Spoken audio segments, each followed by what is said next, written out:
Now he's just Welcome like, to Master the Game. I am Juice, and this is Tyranny of Dragons. Before we dive into the game and give you a recap and all that stuff, let's go around, let everyone introduce themselves and their character and why they deserve inspiration, and if they remember how much inspiration they even have at this time. We will start with the one and only playing Annabelle. Take it away, Chance. Hey there, guys. My name is Chance, and I'm going to be playing Annabelle, which is, for all intents and purposes, a 12-year-old little girl. And she's just kind of running away from home, trying to live her best life. And Cann keeps picking on her. So that's kind of why she deserves inspiration, because Cann is pretty strong and powerful, and I'm a little girl. So there's a little bit of a... imbalance, to say the least. The big bad evil Cann. Do you know how many inspiration you have, by the way? I have no idea, because I don't think it carried over from Krank, right? So I think I'm at like 1. Okay. But I don't have it written down anywhere. 1 sounds good. All right. Next up, Cann. The big evil Cann. Yes, the pragmatist Cann, who doesn't like when people kill and steal faces and does all sorts of weird, creepy stuff that shouldn't be happening to people. Who's decided to, not wear his armor as he sneaks around because, it's way too loud, and needs extra inspiration because he found a dead body. And how much do you have right now? I got none. 0. A big goose egg. All right. Saphira. I am playing Saphira, who, I don't know, seems to be getting more savage as we go along. I feel like she was very passive in the beginning, but now she seems to be killing a lot of people and getting fairly bloody. She has 4 experience points, so apparently, or inspiration points, so apparently I am hoarding them all to myself. You can give them away at any point. Oh, I'm sure I can. Just so you know, I mean, if you chose to do that, you could. By the way, Drake. Probably could. But... By the way, thank you, Drake and Stone, for the $5 donation. We appreciate that. I would choose to give my inspiration points to Saffron. I thought you were going to give it to somebody. Baby dragon. Who is just waiting for a swimming lesson from Pike. Great segue. Pike. All right, I'll be playing Pike Yellowfin. I do have 2 inspiration and 3 out of 4 rages. And a drift globe. Nice. Yes, a glowing rock. That should. Yes. You don't need more inspiration. You got your glowing rock. You're happy. Right. Give it to these drylanders. They need it. I love it. And last but not least, the love of Tatiana's life, Saul. So yeah, I'm playing Saul, who is clearly misunderstood by the party, but also doesn't need them. Anyway, so if you wanted to offer me inspiration, I would gladly take your inspiration. And I shall not be dark, but beautiful and terrible as the morning and the night, fair as the sea and the sun and the snow upon the mountain, dreadful as the storm and the lightning, stronger than the foundations of the earth. All shall love Saul and despair. That was so beautiful. Yeah, if you want to give me inspiration, I will use it to basically turn heel on the party and give them what's coming to them. That's pretty much where we're at. Beautiful. Do you know how much? They really should have cast you for that role. Yeah. I'm sorry? Do you know how much inspiration you have at this time? Saul, well, I know I have 1 because it appears in my D&D Beyond, but you can't mark more than 1, so I have at least 1. So. Okay. So, Saul, I'm going to award you inspiration for that beautiful intro, that impassioned monologue. It deserves. It's not me. It's Galadriel. But yeah, sure. It's okay. There was a lot of enthusiasm there, and I appreciate that. Yes, for sure. And Saphira, Drakenstone has given you 1 inspiration with their $5 donation. If you guys at home watching this would like to purchase inspiration for any of the players, or even myself to use as a villain point, you can do so with the super chat on the screen right now is the menu. $5 buys inspiration for a player of your choosing. $10 buys inspiration for the DM because I am awesome. And $20 buys all of the players inspiration. $25 buys me 5 inspiration. If you want to give 5 inspiration to an individual player for $20, you can do that as well. But if you don't declare that you're doing that, I'm just going to assume it's evenly split up among them. The reason 5 inspiration is so great is because they can use it as 0 hit points to pop up at 1 hit point and be right back up immediately. They can also use it to guarantee a automatic critical hit for themselves or impose a critical fail on somebody else, including another party member if they really want to do that. Because this party seems like they might want to do that. If we get up to $100 during this stream tonight, the party will find a bag of beans somewhere. If we get to $125, they will also find a magic item of the person's choice who put it over $125. If we get to $150, another 1 magic item of your choice will also be in there. So with that, does somebody want to give a recap of what happened last time?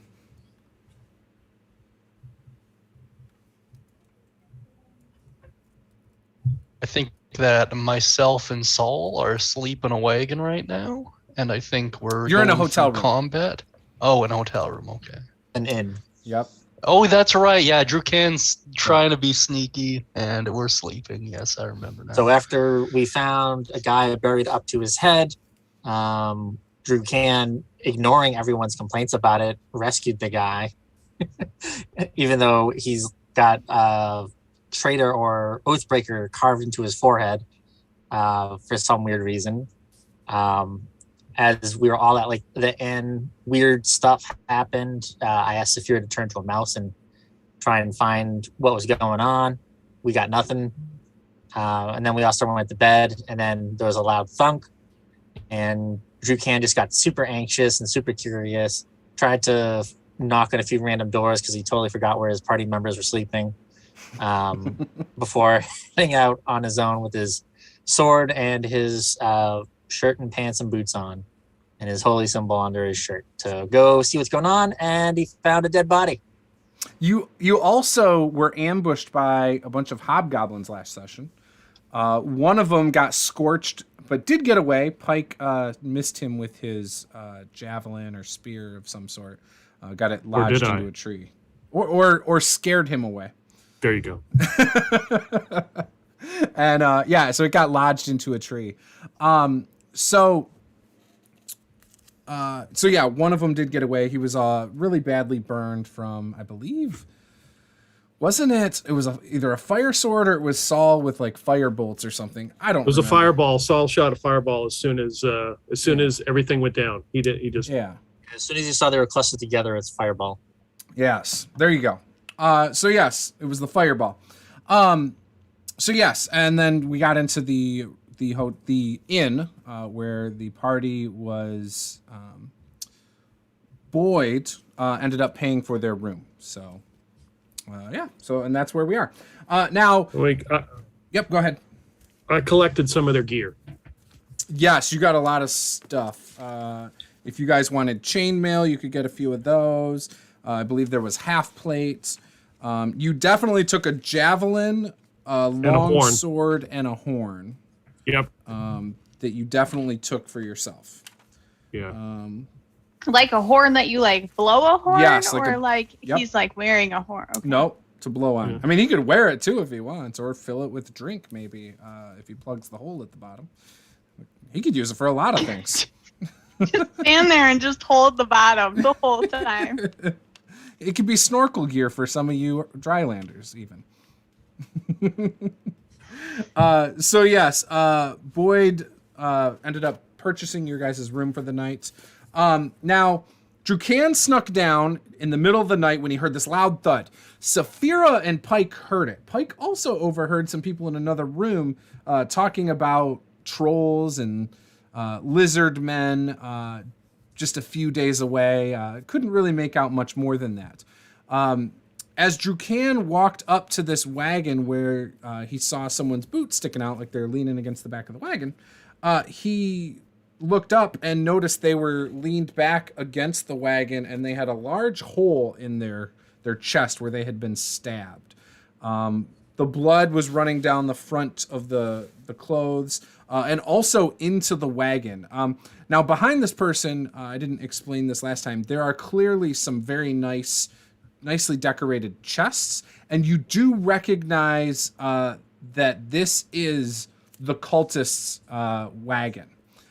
As you are standing there, you saw and heard the door to the inn open, and two loud, boisterous, clearly drunk men stumbled out into the street. They are mercenaries that you recognize as traveling with the cultists from earlier as well.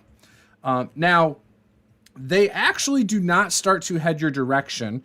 However, you did make a call out to them. Guards, somebody's dead over here. And that is where we pick up.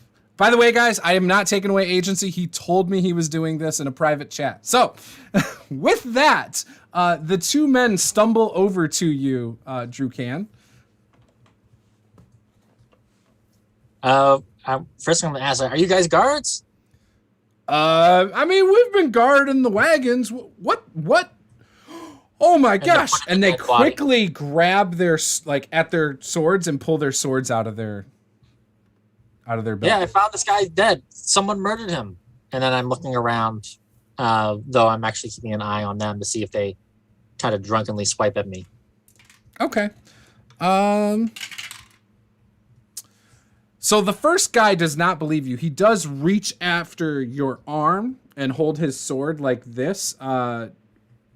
Would you like to do anything about that in the moment?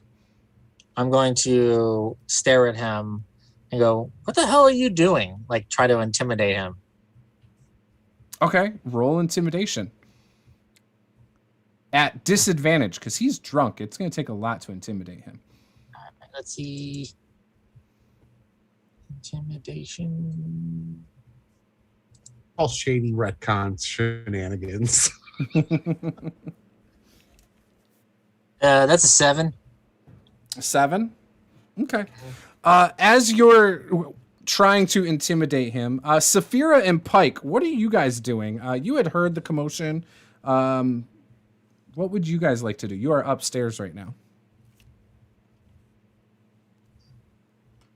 What direction was the commotion coming from? You heard it outside. It sounded like it was definitely coming from the street. Yeah, but can I see? Do I hear it coming out my window, or I should? Yeah. You heard it coming from out your window. Yep. But your window and Pike's window are both on the back side of the building. So, if you guys were to look out, you would see there's actually a really nice pond back there. Well, that's not helpful. I guess I'll head out into the hallway and see if anybody else is up and about. Maybe heard the sound too. Okay. When you step out into the hall, you don't see anybody. However, you hear the tavern downstairs. It sounds like some people are down there. Your typical, boisterous, loud talking, maybe even a lot of laughter. Okay, I might just kind of sneak down the stairs a little bit quietly and see if I see anything. Guess if I don't, I'd probably go back to sleep. Okay, give me a perception check.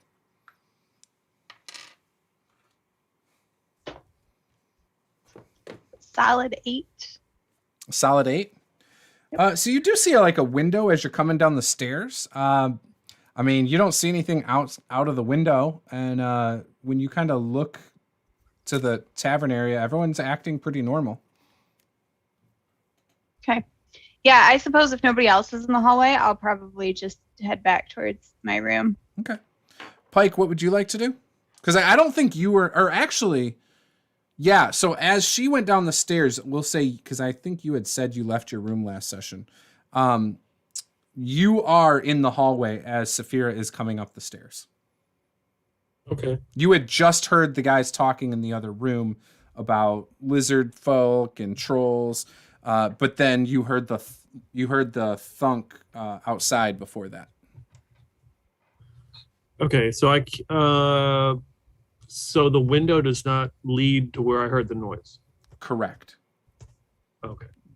But you did hear the noise from that direction because that's the easiest direction for the noise to pass through. Okay. But and I don't know Drew Cann is outside. Correct.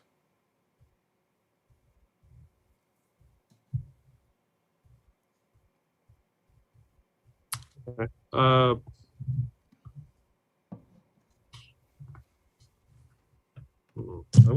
gonna make a roll here to see. I gotta decide. Okay, yeah. I'm just gonna turn around with my drift globe and go back to sleep because these are just random noises, and obviously it's not like we got anybody on guard or something. Okay. Saphira, you see him with his drift globe. Do you want to stop him before he goes to sleep, or are you just going to let him go back to sleep too? I mean, I think Saphira would probably say, "Did you hear that? Did you hear that really loud noise?" Yeah, it was a thunk. I couldn't tell where it was coming from. Outside. Did you see anything? No. Do you think we should check it out? Or are you going back to bed? I don't know. I mean, I am. there is that pond in the back. I thought about taking a swim. You go swimming right now? Why not? You just woke up in the middle of the night? Yeah. I mean, okay, well, if you're gonna go out there, I'll walk out there with you. Make sure everything's okay. Okay, so I'm gonna walk downstairs, go out into the front.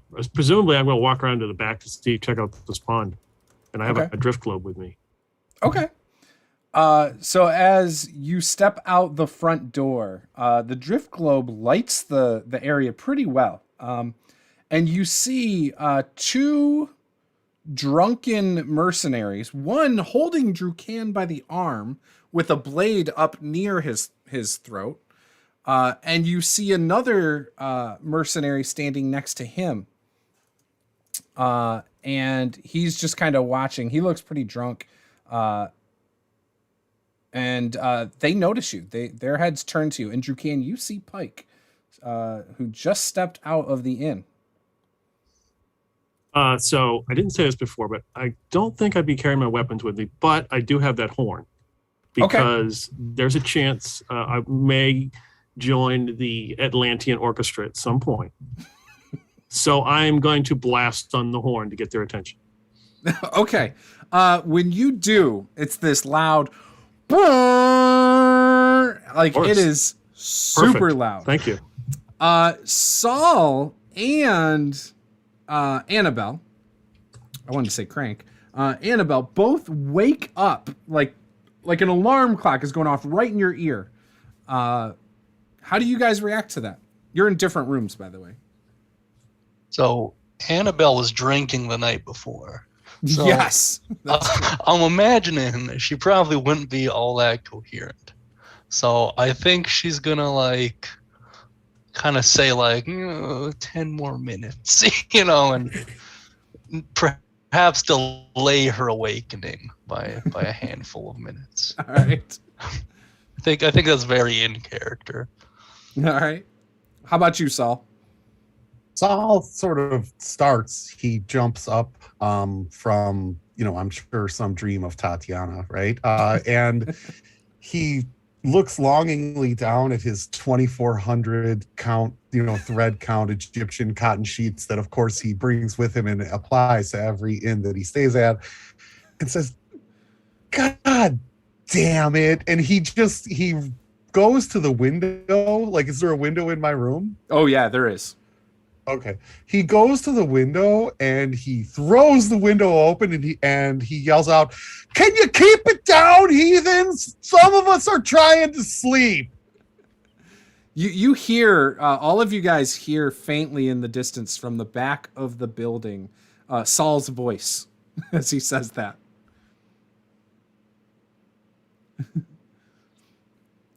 Are the two guys surprised at all? The horn blast? They're very surprised by the horn blast. I'm gonna shove the guy off me. Okay, give me an athletics check with advantage.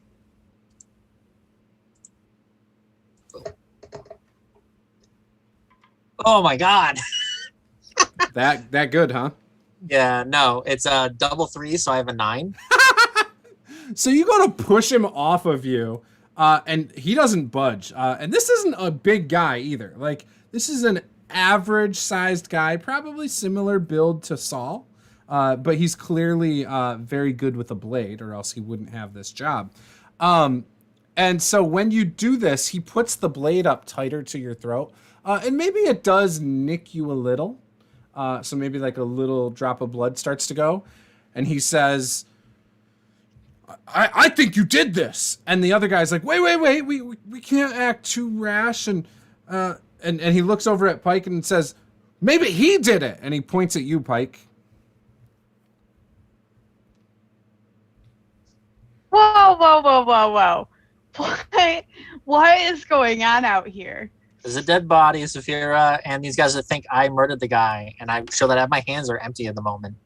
You have a sword and there's blood here. Of course. Yeah. Well, you have a sword. You Yes, have a sword yes. and there's blood here. It looks like maybe he apprehended you in the middle of you killing the other guy. That's 100% what it looks like to me. No. Well, not I at all. think everybody should take a Look, few there's not steps much back blood right on my now. blade. There's only the blood that Oh I my just did gosh. from his neck. Yeah, and there's no blood on my sword at all. And I gesture for the other guy who's not holding a sword to my neck to come pull it out of the sheath. Make a persuasion check, Drew Cann.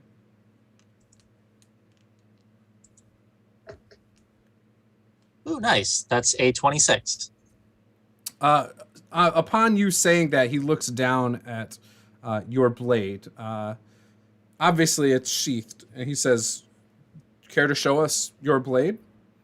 Just Sure, I don't need it, but just verify there's no blood." You can pull it out yourself, so that way I'm not like doing weirdness or suspicious things. I don't want this guy, and I gesture to the guy who's still holding a blade to my throat, to cut my neck if I try to grab my blade. Yeah, no, he pulls the sword down as you were saying this, and he does sheath it, and he pulls the blade of your sword out a little and just verifies there's no blood. And says, all right, I don't know what we should probably look right away. How this looks pretty fresh. Yeah, I don't know if any of you guys know how to check for tracks, or you know what? Is there other guys with you, like mercenaries? We're all in the same caravan. I've seen you traveling with us. Yeah, no, I mean, I'm telling you, go. You're a mercenary company, right? We're all individual for hired. All right. I mean, I do travel with some of these guys occasionally. Well, we got to tell someone.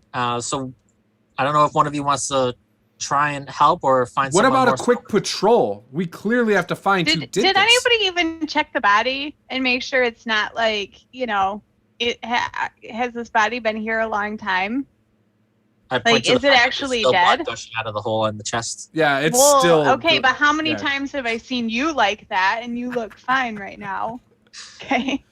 Just saying. I walk over with a limp because I don't have my boot on, but I do have that artificial foot that was made for me. Yes. So it's not perfectly designed for land. So I walk over with my limp and I look at this body and I blow that horn again. Brrrr. At this point, I feel like Annabelle would wake up. And, Like the horn make of her way down. Gondor or something. Does the body move? No, it does not. It's clearly dead. Right. He's gonna look to the two. drunk However, an audience has started to gather and is coming out due to the horn blowing. And like all the patrons of the bar are like looking in this direction at all of you. And they do see that one of the mercenaries has a sword drawn. Even With though blood on it it? is not in an aggressive tone. They probably can't see the blood from where they're at. It is nighttime as well. However, the drift globe is pretty bright in the darkness. In fact, there is somebody watching now from a window upstairs. It looks like a dwarven man, so he's in the bottom portion of the window. You can see his face. And he looks all disheveled. His beard's all, mangled. And he looks kind of pissed off right now. Yeah, Sal looks over at him as Sal is, leaning out the window, and he's like, "Yeah, I know, they're idiots. Yeah, for sure. Can you believe this? They're getting the worst review I have ever written in my life. Back me up on this, buddy." Saphira, you can see the body is definitely lifeless, very pale in the face, like all the blood is rushed out, and you can see the blood seeping out of this guy's chest. Okay, well, I mean, I don't know. I guess maybe he's dead. I just wanted to make sure. It seems like, I mean, if he's still actively bleeding, I don't know. I'd like to check out the body. I just want to make sure he's dead. Yeah, give me a medicine check. Maybe he can come back. Maybe he has something of value in his pockets. I mean, stuff happens. I got an 8. So, Saphira, you go up and you go to look at the wound, and as you touch the arm of this person, they slump sideways and fall face first, and you hear a loud thud of their teeth cracking on the cobblestone ground. Whoops. Way to curb stomp a dead guy, Saphira. Sal yells that out. Yeah. I was just, I think he's dead, you guys. He's very, very dead. Very dead. 100%. Yeah. So, Drew Cann's going to try and convince some people to help look around. The people who don't look as drunk as the two guys that pretty much everybody. Well, okay. Let's see. What caravan is this? An investigation or insight check to pick people out of the crowd? Yeah, go ahead.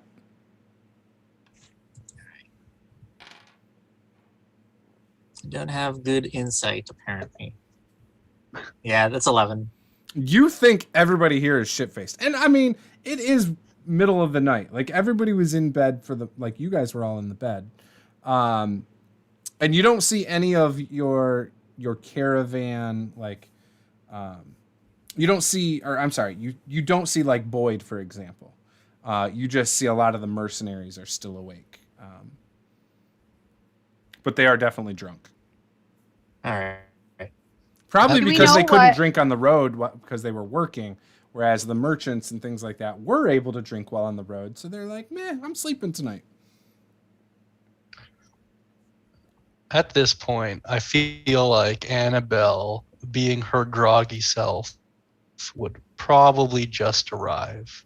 Okay. And seeing the crowd, be like, Drew Cann, what did you do this time? Just plainly in front of the whole crowd, put Drew Cann on the spot. And he's going to go back. Annabelle, go back to bed. You're drunk. Correction, Drew Cann. I was drunk. I woke up just now because of presumably you. Well, I did find a dead body, and I'm trying to see if we can find the murderer. And no, I did not murder this guy. Isn't that what the murderer would say, though, Drew Cann? There's no evidence I murdered this guy. There's no evidence anyone else did it either. Listen, Drew Cann is a magic man. He does all kinds of magic things with his sword. It is perceivable that he is responsible. Roll perception. All yells down. It's true. It's true. I've seen true magical things. Roll persuasion, Annabelle. Persuasion. Yeah. Okay. One of the few stats I'm good at. That is a 18 to perception. Persuasion, you mean? Persuasion, yeah. So the two guys quickly look back at you, Drew Cann, and they ask you, "Is this true?" Yeah, I'm a paladin. I can do healing magic and warrior magic. I can't clean stuff with magic. One guy's like, looks at the other and shrugs, says, "Checks out." I mean, I've never known a paladin that sits there and cleans anything. In fact, most are kind of hoity-toity. Let me ask you something. If there were a hoity-toity magic user, don't you think he'd know how to magically clean stuff? Being hoity-toity. Yeah, you weren't even here, Also, little girl. How hard is it to simply wipe your blade before you resheath it? That's true. I have seen Drew Cann wipe his blade before. Sure, but what would he wipe it on? I mean, he doesn't. His clothes are clean and he has Pulls out nothing. his pockets and shows that he Well, has maybe we should look for what he wiped it There's on. wagons all over the place that have a bunch of stuff. Leaves, the ground. It could be. But you know, I'm just an innocent bystander here. I'm not going to get involved. So. Did you see him do this? They like yell up to the. They yell up to the window. Did you see him do this? No, I didn't see anything. I was sleeping, and unfortunately, I was awakened by the ruckus. And trust me, there will be words about that. But no, unfortunately, I didn't see anything. It's just common sense. Are you saying I don't have common sense, sir? And he does magic as well. Oh, I 100% do magic, but I'm up here, so. And I was. You can't do magic from a distance. We all know that. Just to clarify, these guards are drunk, right? Oh yeah. I'll just be like, listen, you guys are drunk. Why should we listen to you? And you're clearly drunk too. No. I was drunk. Yeah, and we've already been over this. And that poor innocent 12-year-old child was drunk because that wonderful paladin there got her that way. Drew Cann is I a mean, lot to deal like, with. if we're passing judgment, I'm just saying, like, he's not the fine, upstanding citizen that you. We've only seen her van every day. Hey, Annabelle, who gave you liquor last night? Listen, Drew Cann, he's a lot to deal with. Mentally, very exhausting. Sometimes you just need to take the edge off. You know what would take the edge off? Learning an instrument, and I blow the horn again. You know, okay, and as soon as Pike blows the horn, Saul casts Thaumaturgy and reflects the horn sound back at him 3 times as loud. Give me a con save, Pike. And Saphira, and Drew Cann, and Annabelle. Hold on. During this whole thing, Saphira's checking out the wagon. This whole hot mess can just be a hot mess by itself. That's a 16. I don't have advantage on con saves, do I don't. Only if you're. I think it's only. If you're no, raging, you don't. No, that you do with Dex saves. That's Dex. Okay. I think, depending on the type of barbarian. I'm pretty sure. No, 12. So I don't know if that's enough. Okay. Did anybody else not get above a 15? I got a 4. 4. Would you get, Annabelle? I got a 16, but that is goddamn hilarious. So Annabelle, seeing Saul do a hand gesture, like clearly covers her ear. She saw what was coming. Whereas Drew Cann and Pike, you take 4 points of thunder damage, we'll call it.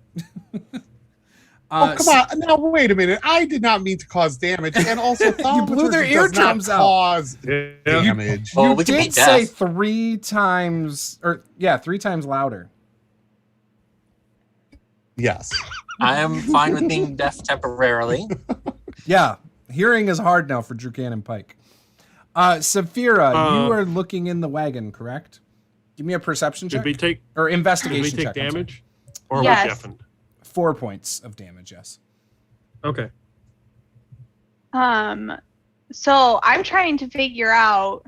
Gosh, I haven't rolled well so far. I'm trying to figure out like whose caravan this is, whether it was from like the thing that we were in, or whatever. Do I recognize the person? That type of stuff. I rolled a 5.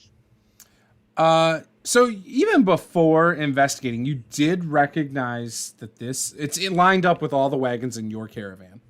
And you do know this is one of the back wagons.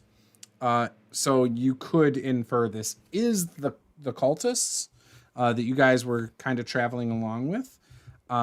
However, that's about it. Like you're looking around, you see like some blood, you see some chest, chests are almost as big as you. And as you kind of go into the wagon, the one mercenary like stops you and says, get away from the wagon.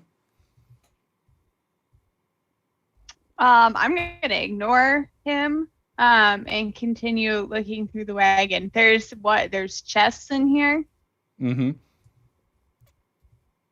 Are they like unlocked? Can I open them? Are you going to attempt to open one?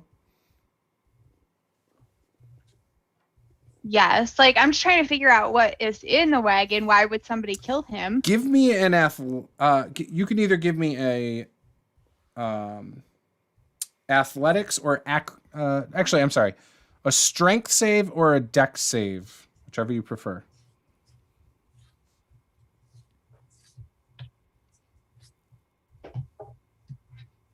I got a 10. Okay, so as you go to reach for the chest and ignore this guy, he does reach at you. However, he does step in the blood, slip, and he hits his face on the chest you're attempting to open. When that happens, you go to lift the chest open, and it is clearly locked. And he is lying there unconscious in the back of this wagon now. So I'm just going to kind of tiptoe over his unconscious body and just jump out of the wagon. Okay. So what everybody else saw is when she ignored this guy, he jumped up on the wagon and reached for her, like down low. As he did, you saw his foot go slide sideways in the blood of where the body was at before Saphira knocked it over. And then you hear this thud as he smacks his head on the chest inside the wagon. Good grief. Did you guys see that? That guy smacked his head so loud, and the sound was, the echoing thud was so loud, it hurt your ears. Can you believe that? What? What? That was amazing. Oh my God. Saphira, what'd you do? I didn't do anything. What? What? What? Can you hear? I don't think I can hear. Well, I don't know how to help you then. That seems like your own problem. Are other people like around this wagon? Like, are they just standing and like staring at everybody? Yeah, they're all just like, watching. In fact, Annabelle hears some of the swimmers there again. Annabelle hears one of the guys near her say, "What in the world is this? Like, is this the circus? Like, what?" Annabelle's just gonna like look at him, just be like, "Man, I feel like I need another drink. Just gotta continue watching. Half the crowd has gone back inside, especially with that last horn blowing now. A couple of the other mercenaries do make their way over to the wagon. There's no like guards or like officers or Nope. like there's no like. This is a security small at the inn in the inn middle or... of nowhere, basically. Oh, There's a okay, couple well, other I little guess, buildings right here, but nothing. It's really. I guess we small just area. leave the dead body out here. You know, I don't know. Does somebody take care of it in the morning? Is there like a patrol that goes around or something like that? Like Roadkill cleanup. like bring out your dead style or something. I don't know. What do you do with a dead body if the guards don't come running? The mercenary's like, well, we're going to have to tell our employers in the morning or something, unless we want to wake them up now. I mean, I'm sure they're awake, but should we go tell them? Like, should we wake everyone up? It seems like something you should do. What she said. I don't know what she said, but what she said. He's like, you're probably right. And he like bolts his way through people into the inn again. So Annabelle's gonna pick up a rock and start casting Magic Mouth as a ritual on it, and then that's gonna take like 10 minutes. Okay. Just so you know. Oh man, I see where this is going. Send me a message on Zoom of what you are doing. Okay. That way I'll just chime in at the right time if I need to. All right, Saphira, you jump out of the wagon. Drew, Cann, and Pike, you can hear again, but there's still a slight ringing in your ears. Hey, Don't- Juice. Don't That's what- blow the horn again. It's the sound of sweet success. That's what that is. Do I know? So we're in the hotel. Do I know? Like, who else is in the hotel? Do I know basically who's in the rooms up here? Yeah, so it's basically your whole caravan of all the wagons and all the people that were in that. And there's like there's someone who's like carrying wood from Schultz. There's someone who's got like linen, someone who's got exotic animals. Your wagon, not your wagon, but Boyd's wagon has like the ale and things like that. There's a couple others, and then there's the cultists' wagons that are in the back of yours. You also know that it was a caravan, a much smaller one, that was here before you guys got here. So probably those people, but you don't know anybody with that caravan. So the dead mercenary, I don't recognize him. He wasn't with our caravan. He was one of the cultists. Okay. Or with the cultists, actually. And he was clearly, he looks like maybe he was guarding this spot. So I'm going to run up and down the hallway, banging on all of the doors and say, Okay. Murder, there's been a murder. Rouse yourselves. There's been a murder. Oh my gosh. First the horns, now a madman in the hallway. As you hear that. The caravan wagons are being robbed. One of the mercenaries, one of the guards has been murdered. Go check your stuff. When you hear do Saul that, say this? you guys are outside. You don't hear it. Okay. So you do recognize a male human who opens the door. This is the one who's been hauling the exotic birds. He's like, "What? They're stealing. I can't have them steal my birds." And he starts running. You better go down there now. One of the mercenaries has been killed. There are clearly thieves in the night. They're raiding the wagons. The guy from the window is a perfume salesman. He is the male dwarf from before. He's like, Yep. Nobody's stealing anything. You madman! I'm watching out the window right now. They're just talking and blowing loud horns. Well, right, but whoever killed that mercenary is out there somewhere hiding. They were clearly attempting to rob the wagon. That is true. This is true. If He I were speaks you- the truth now. If I were you, I would go check the stock of your wagons now. He goes over to the window. Hey, Fred! Look in my wagon. Has any of my perfume been taken? You guys see the No, it's dwarf. Pike. I wasn't talking to you, Pike, but you can check as well. Has that wagon been harmed? And he's pointing. I'm going to check the wagon, see if it's been harmed. Meanwhile, some merchants have made their way over now, hearing Saul. Saul in the hallway has made some of the people wake up and send their merchants out, send their mercenaries out. And they are starting to check on the wagons. And as they do, all of a sudden, coming from the last wagon, you guys hear, Drew Cann did it. He killed me. He's a bad man. But before you do that, so I didn't know you were just gonna read it out like that. I'm gonna use Mage Hand's Ledgermane to sneak the rock into the dead guy's mouth, and then using the same Mage Hand, like puppet in his mouth to speak from the dead. So you guys hear it kind of muffled because he's almost face down on the ground. And the merchants or mercenaries all look like directly at Drew Cann because they do know who Drew Cann is after 13 Taking out days. the Oathbreaker, Yeah. He's just gonna go, what? So wait, before the entire mob, pounces on Drew Cann to myrtleize him, have any of the cultists left their rooms to go check on the wagons? Yes, a few have. You see approximately 4 men leave that you believe might be cultists. I'm going to try to slip into their room, and you could handle that. Clearly, handle Drew Cann being murdered. I just want you to know that I'm trying to get into the cultists' rooms as they come out. So give me a perception check. Me or Drew Cann? You. Oh, okay. You saw.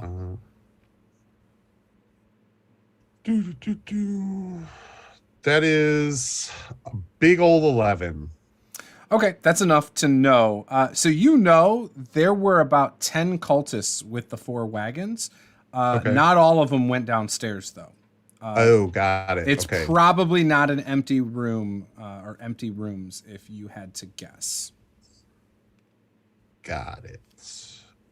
Okay, I'm going to formulate a plan as Drew Cann tries to talk his way out of this. Okay. So Drew Cann, you hear this sound, this muffled voice coming from the body on the ground that's blaming you. And he's just going to look at the body so intently and annoyed, like, what the hell is going on? Like, he is just completely flabbergasted by this. Yeah, these guys even the guys out here are speechless. They're like, Drew Cann's a bad man. Did it say that? Did it really? How does a dead body speak? And he's going to yell out, Annabelle! Annabelle is gonna drowsily look up and be like, "Yes, Your Highness." That body is talking the same way you talk to me. Why? Maybe you're not as popular as you think, Drew Cann. I don't know. Do you two need to resolve something? Because clearly there is something going on between you two. Listen, sir, I'm a 12-year-old girl. I don't know why he's coming after me like this. In the background, Saphira says, fight, fight, fight, fight, fight, fight. Just trying to get the crowd to go along with it. The one guy next to you says, I know she's like the same height as you, but if he fights her, he's going to kill her.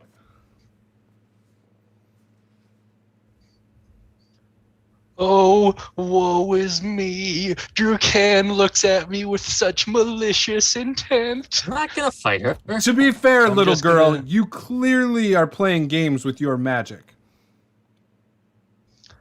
I'm a 12-year-old girl. How dare you make such lofty accusations, you drunkard? We saw the rock that you picked up and floated through the air over there.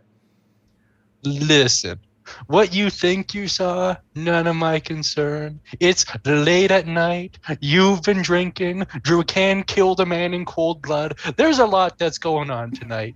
I was awoken by a horn twice after a night of binge drinking to make the pain in my neck that is Drew Cann temporarily go away. They just kind of ignore your little squabble. And after they like check the various wagons, the one mercenary is like, he does seem to rally some of them, and they start going off and looking around between like the few buildings. There's only like 5 buildings here, but they seem to be like patrolling the area. Pike, what would you like to do? You're muted. I'm checking the wagons, making sure that all the wheels are on there. No, I could hear him. Oh, yeah, I couldn't. I'm checking the wagons to make sure all the wheels are on there and they're all in good working order. I don't really care what's in them. I'm just making sure. Okay. I was just supposed to check the wagons, not the things inside them. Okay. Yeah, the wagons look great. They're covered in mud from your guys' trip, but other than that, I mean, nothing looks damaged or anything. Okay. The wagons are good. You do come up on one that clearly has like a stone creature overlooking the wagon. And as you do so, you get this feeling that something is watching you, though. Okay.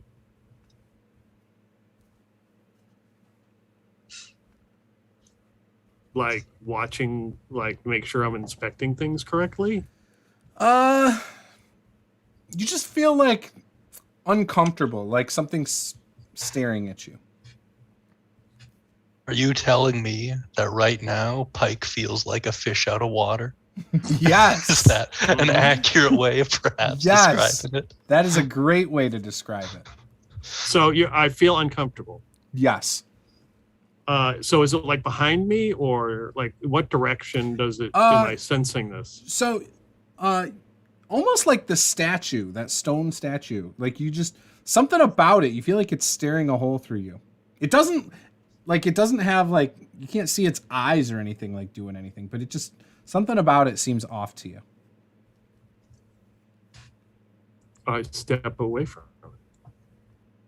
As you start taking steps away, you feel a little better. Okay.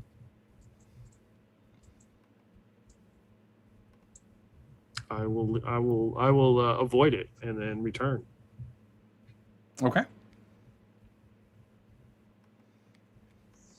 All right, and with that, pretty much everybody who was outside just watching has gone back inside.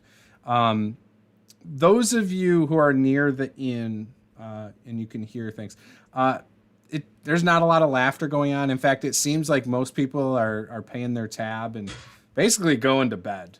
It seems like this event has killed their enthusiasm for drinking and having a good time.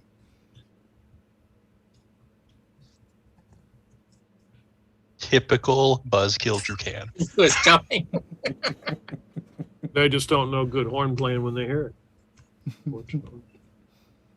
He's gonna try and sneakily punch Annabelle in the back of the head. Yeah, roll the Foul strike. abuse. Roll the hit. He just struck a 12-year-old. What kind of man does that? Nobody's there to watch anymore. That is a 22 to hit. All right, you hit. Yes, non-damaging, just like a Yep, just a smack. I got it. bop in the back of the head. Annabelle would like to make a performance roll in an attempt to gather sympathy. Okay. Annabelle is gonna do her very best, like professional soccer player, like dive. Yeah, for sure. That is a 28. Oh Good. man. So you, Annabelle, you sell this like the very best professional wrestler has ever sold getting smacked in the side of the head. Anybody, even out of the corner of their eye, if they catch it, it looks like Drew Cann hit you far harder than he did. And you tumble to the floor. Again, another loud thud that everybody can hear, and everybody turns and looks and sees Annabelle on the ground, seemingly like unconscious looking, like looks brutal. And somehow she's got a big red handprint on her face now too. That it doesn't make any sense. And Drew Cann standing above her with a hand like this, like he had just hit her. Good God, Annabelle, what did the bad man do to you? My poor baby. You're just gonna shake his head and go, "You little brat," and then walk up the stairs. Annabelle's gonna like, what? When will this suffering ever end? First When you he learn to strikes grow me up. down, then he insults me. I mean, someone does need to discipline that girl. She was pretty out of line out there playing games with the body. I'm a 12-year-old girl. Have sympathy. All right. So Drew Cann, you said you go upstairs and just go to bed? Yeah, he's gonna head back up and go to sleep and hope no one tries to bother him with questions about all this nonsense that happened. Okay. So has everyone just like literally everyone is just abandoning? Nobody cares if there's a dead body out there. Like everybody just walks away. Pretty and, much. like we're all good. I mean, you're in the hall, you don't see it, but no, the guys who were kind of investigating, looking around, by morning, the body is moved off to the side and, you know, kind of handled properly, we'll say. By the professionals. Yeah, by people who know how to dispose of a body. I thought Drew Cann didn't like people who knew how to handle bodies.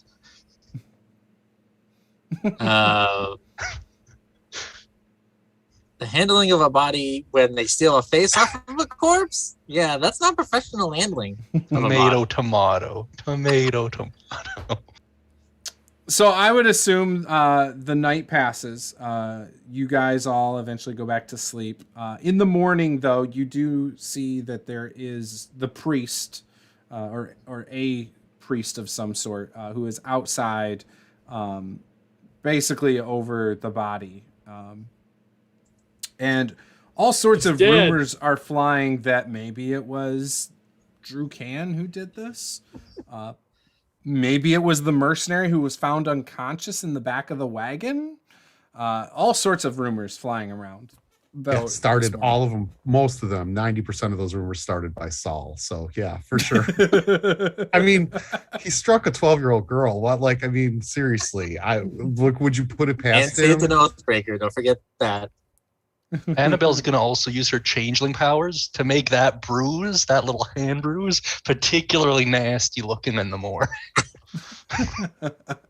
And it's clearly bigger than your hand. I mean, like, no, well, that's how swelling works, though, you know, like she'd know that.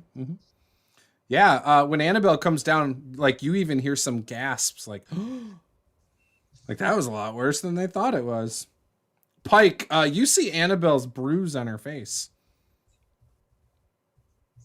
We just gotta get out of here. This place is dangerous. They went down, and there was the dead body near the caravan, and then I came upstairs and heard about a murder, and now Annabelle's been assaulted. This place is awful. How do you people live with yourselves? I know. Just wait until I leave my ye old Yelp review, because like this is. I love it. Boyd quickly rounds you guys up and says, "Yeah, we're not sticking around here long. We're moving out. We've got a pretty dangerous journey ahead. This is only day 10, but we got to get. I think I was hearing last night we're about 6 days out from Trollclaw Ford. You know, and a couple of the guys were talking about some dangers up there and different ruins and stuff. So, yeah, we just got to get out of here." Is there a lot of trolls in the Trollclaw Ford or whatever? Well, I mean, it gets its name because it's just southeast of the Troll Hills. There's also the Trollbark Forest north of the hills. So I think it gets its name from that. It's possible, though. I mean, clearly there's got to be trolls in that area. I have never encountered one in my travels, and I've traveled this quite a few times, but you hear stories. Alrighty.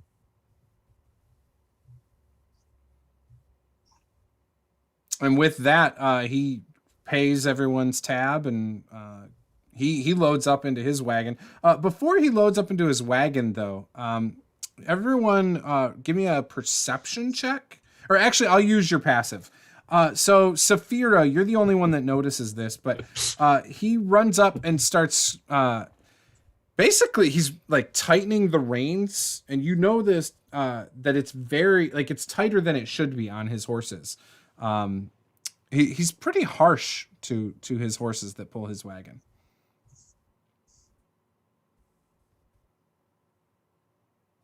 So, do I know why somebody would like tighten reins on their horses? Like just because he's a jerk and doesn't like animals, or what? Yeah, it's almost like because again, the reins and everything didn't look like they needed to be tightened this hard. Obviously, the horses weren't with the wagons at night, and so maybe he was checking it and decided to tighten it because he didn't trust the stable hands. But you know that they're excessively tight. Well, I will probably wait for an opportunity in which he is not paying attention, and then I will go ahead and loosen them. Okay. Give me a stealth Quite check a bit. for that. I feel like he just doesn't like animals or something. It's a 13. Okay. As you loosen them, Oin Evanmore steps up. This is the one who's hauling the exotic birds. And he says, "Oh, I'm so glad someone like you is traveling alongside Boyd, because he is so cruel to his animals." Yeah. Is this like a normal thing? I've just noticed in the last 10 days, he clearly does not like his animals. I tried to talk to some of the mercenaries in the tavern about it last night when you guys were in bed, and well, they don't seem to care because he's very nice to them, so. Well, you better watch out. If he's not careful, some of these animals might turn on him. Oh, I would love to see that. You and me both. Maybe by the end of this journey, he'll get his comeuppance. Saphira's got a little bit of a mean streak to her. I can just have a imagine her feeling- impersonating one of the horses and then having it kick the guy in the head. Yeah, I'm already on it. Uh-huh. Already Saul- thinking about it. Saul immediately begins to spread the rumor that Boyd tightens the reins on the horses because Drew Cann told him to. Give me a straight charisma roll, and don't tell me it. Type it into the Zoom private message me, so I know how well this goes. Drew Cann's just getting dragged through the mud. Nothing will be sacred. So everyone loads up. You guys start moving out again. The next few days are very uneventful. It is raining, though. In fact, sometimes it's as weak as just a little bit of a sprinkle. Other days, it is almost a weak storm. And Drew, can you notice through these travels when you're working with other mercenaries, they're kind of side-eyeing you a little bit. They're not as conversational with you. Maybe they're less helpful in situations where you would need some help than you would expect. He's just gonna slow down his pace to look at Annabelle and Saul and goes, "You're just gonna force me to kill all these guys when they turn on us with the cultists, aren't you?" Annabelle's gonna gasp every time. Annabelle, did you hear what I just heard? Did he just threaten to kill everyone in this caravan? Saul says very loudly. Annabelle's just gonna flinch and cover half of her face. The good side of her face or the bad side? The one you struck mercilessly. I would have thought she would have protected the good side so she doesn't have a matching set. She's dealing with some trauma, Drew Cann. So you guys are starting to see in the distance some mountains. This is day 16, by the way. And as you start to get up towards these mountains, you hear Boyd tells you guys, we're only a short ways away from the winding river, and the bridge is just up here. And you can also see every like mile or so, there's different ruins that clearly, for whatever reason, didn't stand for very long. The stone doesn't look very old. In fact, some of it looks maybe a couple years old at most. You would expect maybe for ruins there'd be more overgrowth and things like that, but there's not. You also pass by an old abandoned fort. Now this one is a little older, but it looks to be in okay shape. The door's not on it anymore, but other than that, the walls are still there. Looks like the roofs are still there, minus some holes where maybe like vermin have scratched through. But again, it's still standing in decent shape.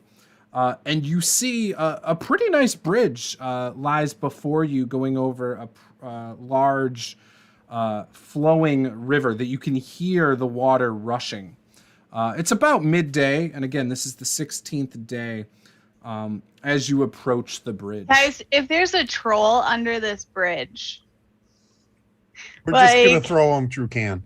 But like, I'm pretty sure I could solo a troll at this point. can I ask a question, Juice? Yep. Have the cultists been traveling with us, like in our caravan, or do they travel in like a separate, their own caravan? So when you guys were in Baldur's Gate, yep, there were the cultists, but they split off into two. One half of that group left before you guys left. Okay. The other half stayed with you guys and is in the very back. Okay. They take up the last 4 wagons, I believe, is what I had said. Okay. I don't want to retcon or like go back and 5 wagons. Stuff, but I feel like Sal would have tried to become chummy with some of the cultist folks. Like, you know, like he's just sort of trying to make conversation over the past 6 days, that sort of thing. So that's, you can try to do that. So as you've been trying to do that though, one of them has been kind of acting a little strange towards you. Okay. Almost like he's not buying your chumminess, you know. Sure. For whatever reason. Is it well known that the person that died was a cultist? It was actually a mercenary, sorry. That was with was it? cultists. Okay. Yeah, you guys recognized him as a mercenary with the cultists. It wasn't actually a cultist that you know. Yeah, the cultist. They're not wearing like their cultist kind of garb. happened to be there. Yeah, in fact, they look like just normal people with the caravan, I should mention. But you recognize a lot of the cultists from the camp that you guys attacked and everything, and from the attack on Greenus. So some of the faces look familiar. While you might not remember if it was Greenus, the camp, or whatever, some of them look very familiar to you. All right, so one last question. The guy that is not really buying what he's not picking up what I'm putting down, right? Yep. Is he in a position of authority, or is he just like a grunt? Honestly, it doesn't seem like he's a position of authority. However, it's hard for you to peg who is.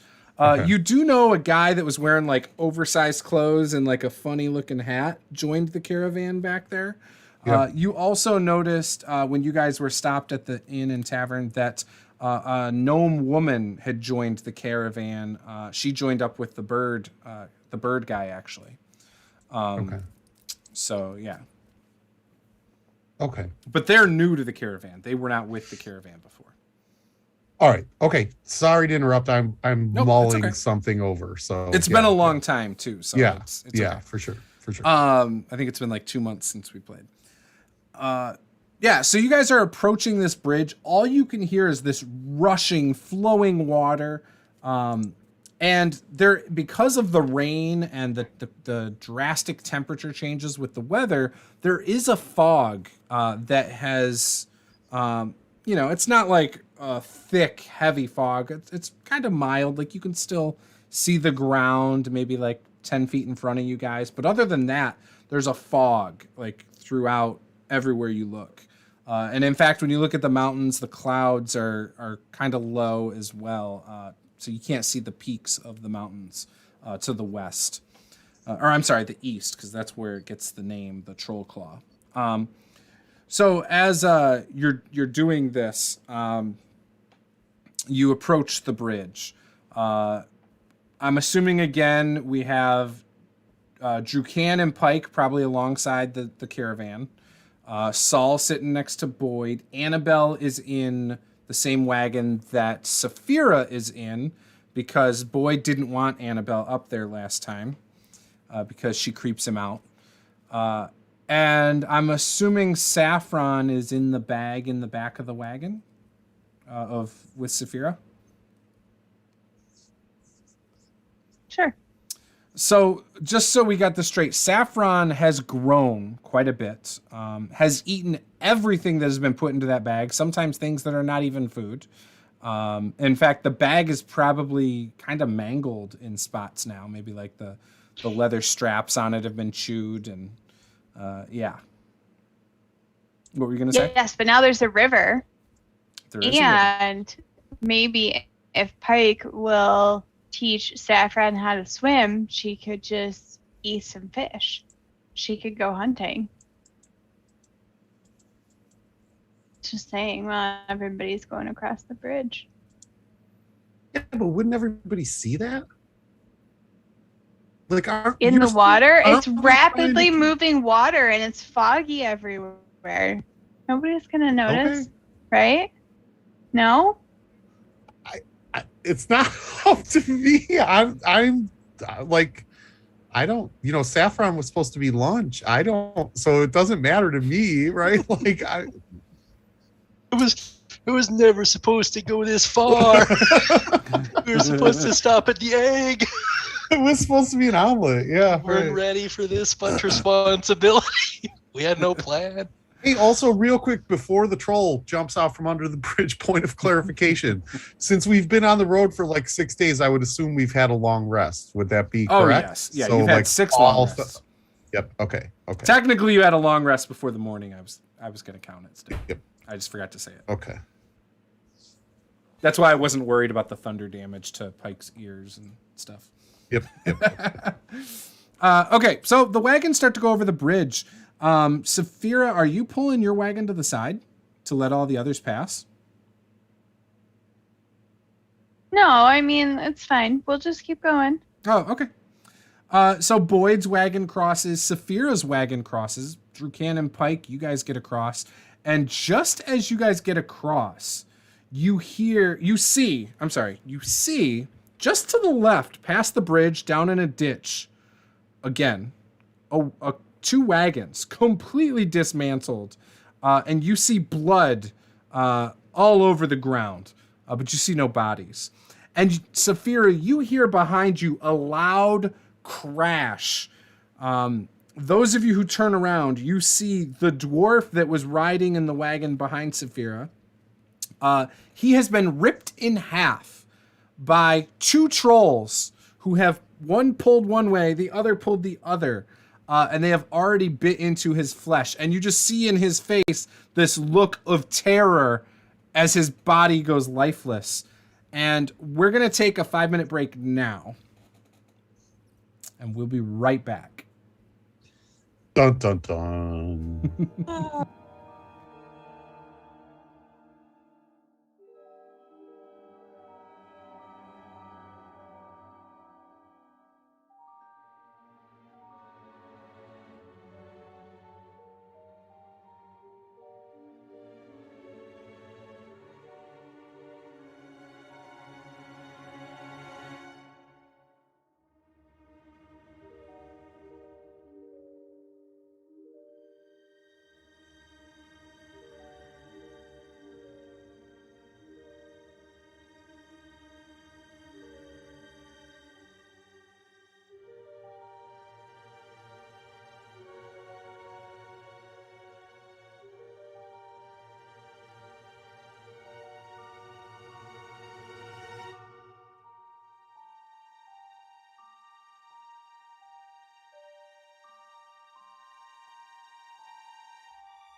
All right. So, Annabelle and Saul. Actually, Annabelle would see it because it's directly behind her. She's probably the closest to the trolls ripping the dwarf in half.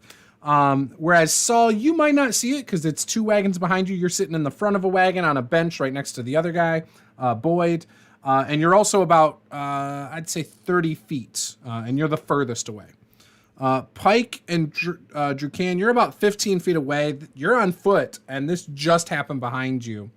The horses are losing their shit that are with the dwarf's wagon. And in fact, they are pulling the wagon incredibly fast. It might even hit your guys' wagon, so it might hit the back where Annabelle is in that wagon. Again, you guys are taking up 2 wagons. You have Boyd's wagon and the Saphira wagon. And the other half of the caravan in the back is now noticing as well everything that is happening. Blood is flinging all over this bridge. This beautifully built bridge. Yeah, with that, roll for initiative. Okay.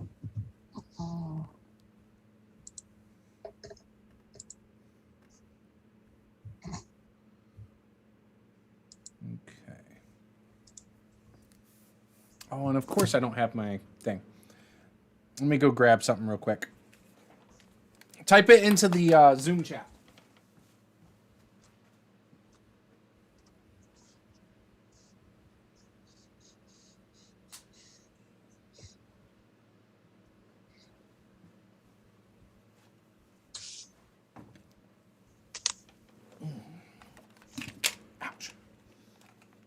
All right.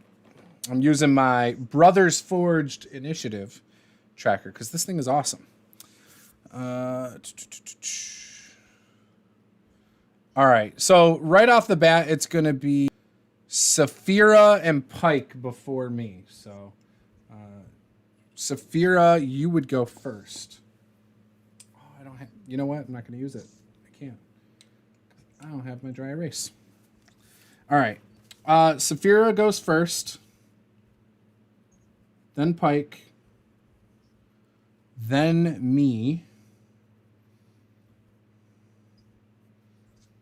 then Saul, then then Annabelle, and Drew Cann is last, it looks like. Yeah. Okay. So, Saphira, what would you like to do? Did we say that I was in the front of the wagon, or Yeah, I'm in the you back can see of... through the back. You're in the front, so you're controlling your wagon. However, if you turn, you can look through your wagon and see this happening behind you. Okay. So I'm gonna pull our wagon over to the side because you said it looked like the wagon behind us, the horses were getting freaked out and Yep. they were coming towards us. So I'm going to pull the wagon off to the side. Okay. Yep, that will take your whole turn. Give me an animal handling check. Okay.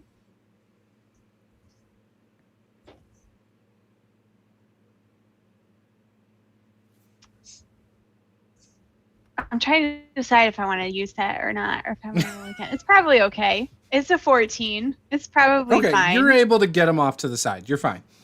That is your whole turn, though. Pike. Okay, that's fine. But how far away am I from everybody now that Like that's 20. happened? You're about 20 feet away from the trolls. Oh, okay. So I'm still pretty close then. Mm-hmm. Okay. All right, Pike. So Saphira pulls up in front of you on the right. You see these trolls ripping the dwarf in half behind you.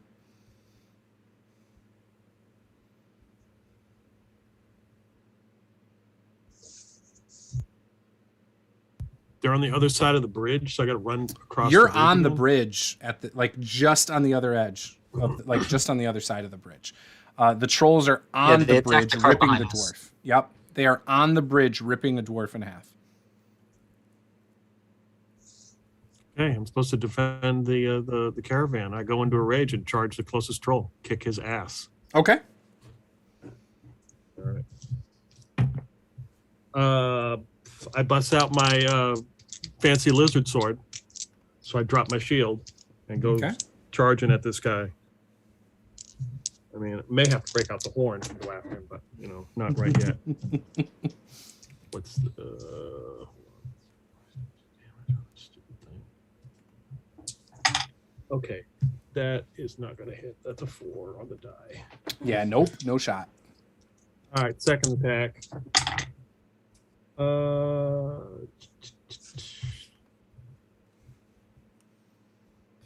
15. You barely hit. Okay, barely is still a hit. 9. Okay, 6, 9, 11 plus 3, 14 damage. 14 damage. All right. You strike true with your sword. You do slice off quite a bit of skin and gross like sores and stuff. And it kind of just snarls back at you with blood and flesh, and it's holding this half of the dwarf in its arms. Okay. All right. And it is now their turn. So the one that you just hit drops the dwarf that it was holding. And it is going to attack you. He is going to do 2 claw attacks. Oh my gosh, I crit on both. Double crits. All right. Well, that's nice. All right. Holy cow. And I rolled really well. Okay. So, you take... So, and we're doing max plus. So, you take max. So that's 28 damage from one attack. Okay. And 23 from the other attack. And then this thing is going to try and bite you. By the way, that is just slashing damage on the claw. Yep. The bite is a 25 to hit. Yeah. And that is for 7 points of damage. Okay. And that is him. Now, the other troll, he's kind of preoccupied and continues to just eat the dwarf in his hands. These are not the smartest creatures. So he just continues to eat. With that, it is now Saul's turn. You hear Pike go into a rage behind you. You even hear what you now know as him taking a lot of damage as he lets out some very loud screams and groans as something happened to him. Can I see what's going on? You would have to move. What's attacking Pike? You're kind of actually, you know what? Now that the other wagon behind you moved, if you look back through your wagon, you can see Pike being clawed and bit by this troll. It's just like whoosh, and just bites right into his shoulder. How far away from me? I think I said like 30 feet. Approximately? I think I said like 30 feet. Okay. Yeah. So fireball. No, I'm kidding. I wouldn't do that. Saul. Do it. Saul seeing Pike getting attacked, and feeling that Pike is sort of like his mascot. He brings his hands up and sort of breathes out into his hands, and this fiery sort of like, as his breath comes out of his mouth, it like ignites his hands, and Saul just does this, and 3 Scorching Rays fly out of his hands. I'm casting at second level, so there'll be only 3. I'm not going to cast at third yet. We're going to save that. But it will be 3 Scorching Rays. So you see these 3 sort of like streaks of flame come out of Saul's hands. First one is a 14 to hit. Does not hit. So you see it miss, and it hits the dwarf body that just hit the ground. Second is an 18 to hit. That hits. And that is 8 points of fire damage. And hold on, the third one. Wait, I got to get all this out of the way. I apologize. Oh, it's okay. Stop it. Clear all. Third one is a 15 to hit. That'll hit. Oh, nice. Okay. And that'll do 4 points of fire damage. Okay. So you saw that the mark that Pike made, once he had cut into it, it was starting to like almost mend itself back together magically.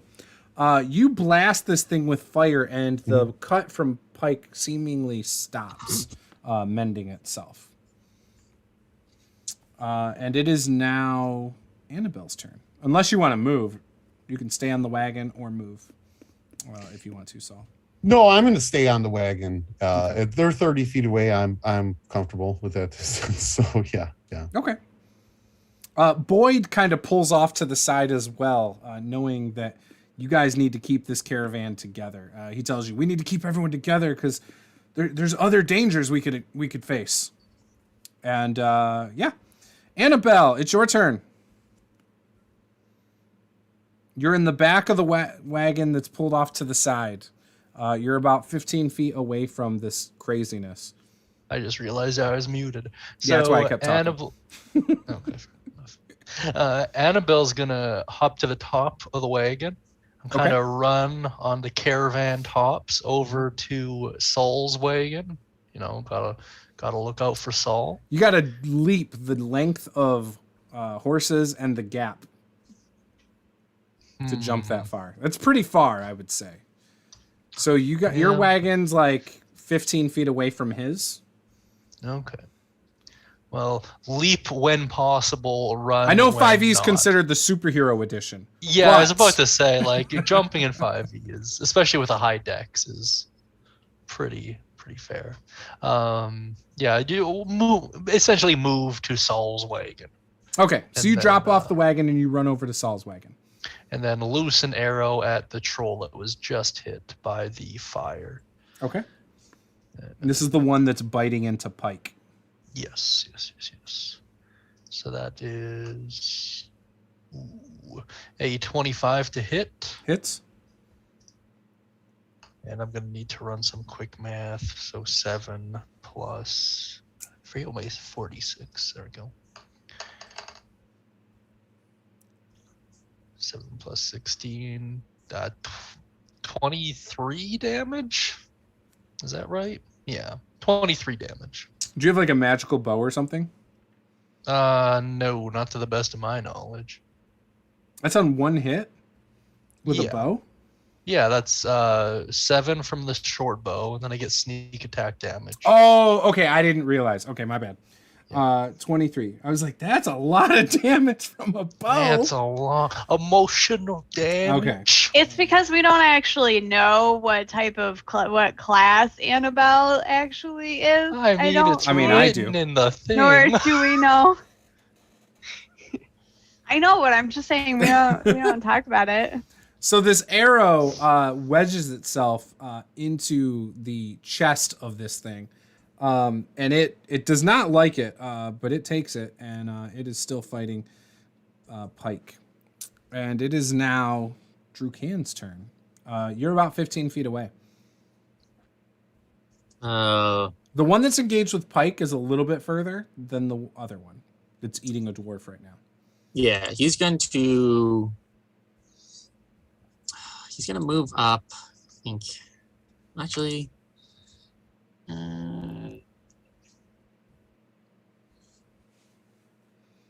He is. Yeah, he's gonna move up and strike out at it with his icy dragon sword. Hold on one sec. And try to booming blade it. One sec. Why isn't it working? I think I have to roll it separately. Okay. Longsword. So that's a 15 to hit. That'll hit. All right. One-handed. Ooh, nice. 11 points of slashing damage. Okay. And then booming blade. 3 thunder damage on top of it. Okay. And it's now shrouded in the thundery thing, so if it moves, it takes an additional D8, I believe. I thought you said you could solo this thing. What's up with that?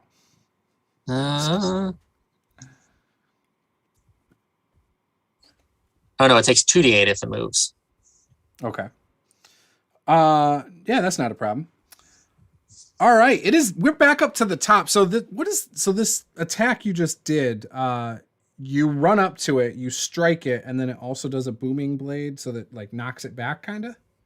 No, it's so there's like a small thunderclap, and then it looks like it's kind of trapped in sound waves. So if it tries to break this little bubble of sound waves, it will pop back in on it. Okay. All right. With that, it is now Saphira's turn.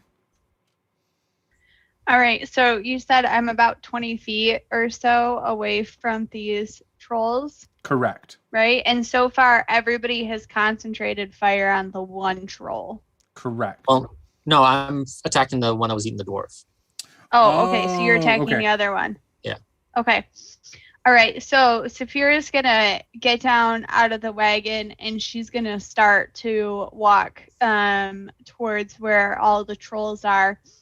And as she does, she's going to start chanting and swirling her hands above her head.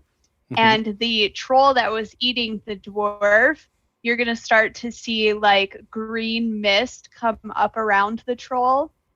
And I would like it to make a wisdom saving throw for me, please. He failed. I rolled a 4 on the die. So as the green mist starts to dissipate, you see that the troll is now actually a very small tabby cat. Did you cast polymorph on it or something? I absolutely did. Okay. How does that work? So he now is a tabby cat. That if he takes all the tabby cat damage, then he switches back to a troll? So let's see. It lasts for the entire duration, so that's up to 1 hour or concentration, or until it dies. It just has to be equal or lesser to its current. Oh, so it uses current hit points. So it's not like it's current. No, it's current. No, it adopts its all new characteristics. Okay. The new hit points of its new form. I think it does revert back afterward, but okay. How many hit points does a tabby cat have? It's probably like 5. Okay, 5 it is. Find out and just type it in the chat. Just say tabby cat and then the hit points. But we don't have to worry about it for a little bit anyway. Well, I don't know unless it moves. And we see this happen. Oh, yeah. If you're watching back there, you see one of the trolls turn into the thing like she described. And then I'm going to keep walking up and I'll end up right in the middle of where everybody else is. So you're moving into the group then? Yeah. Okay. Do you want to stay like 5-10 feet away from the troll or? No. Oh, okay. I don't. So you're staying with the wagon then? No, I'm going to go up to exactly where the trolls are. Oh, okay. I'm gonna So you stand do want to next be within 5 to. feet of it. Yes, that's what I Okay, was that's why I saying. was wanna asking. You're like, stand- no. No, you said you want to be like 10 feet away. I don't want to be 10 feet away. I want to be right next to Pike and Okay. Cann. Okay, you're there then. All right. It is now Pike's turn. Saphira just moved next to you. Yep, I'm attacking it. Save the kitty. 14 on the die, so that should be a hit. Nope. Oh, yeah, Plus with your bonus. 5. With your bonus. Yeah. 19. So it's a hit. So he takes 3 plus 8 damage with that attack.